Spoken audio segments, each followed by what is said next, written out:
Hi everyone, in front of me I've got Motorola Moto Edge 20 Pro, and let me share with you how to turn off running apps on this device.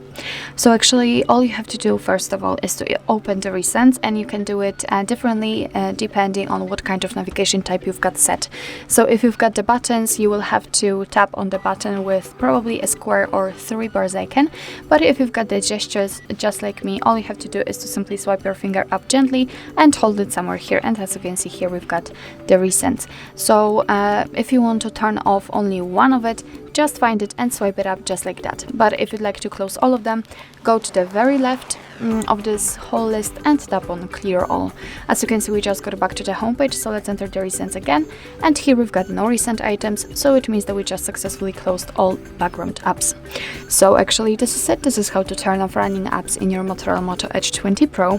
Thank you so much for watching. I hope that this video was helpful, and if it was, please hit the subscribe button and leave the thumbs up.